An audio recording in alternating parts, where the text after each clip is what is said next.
Ang Malacanang nilinaw na hindi lahat ng taga-DPWH ay sangkot sa anomalya ng flood control projects.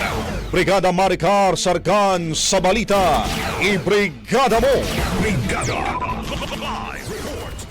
Iginiit ng Malacanang na hindi lahat ng opisyal at empleyado ng Department of Public Works and Highways ay dapat madamay sa isyu ng maanumalyang flood control projects. Ayon kay Palace Press Officer Claire Castro, hindi naman daw lahat ng nasa DPWH ay sangkot sa anomalya. Ito rin daw ang dahilan kaya maingat si Pangulong Ferdinand Marcos Jr. sa pagbanggit ng mga pangalan upang hindi masangkot ang mga inosenteng walang kinalaman sa isyu.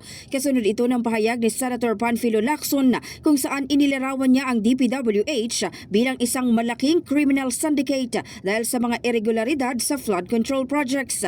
Dagdag pa ni Castro, nagpapatuloy ang masusing investigasyon upang matukoy ang mga tunay na responsable, malinis ang ahensya at maituwid ang mga pagkukulang sa pagpapatupad ng mga proyekto.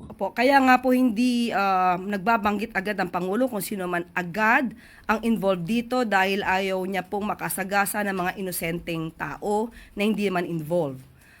Kung yan po ang pananaw ni Senator Lacson, tandaan po natin hindi naman po lahat ng tao sa DPWH ay maaaring involved. At katulad ng ginagawa po ng Pangulong Marcos Jr., pinapaimbestigahan niya po lahat para po malinis at maiayos kung ano po ang naging pagkakamali sa mga maanumalyang flood control projects.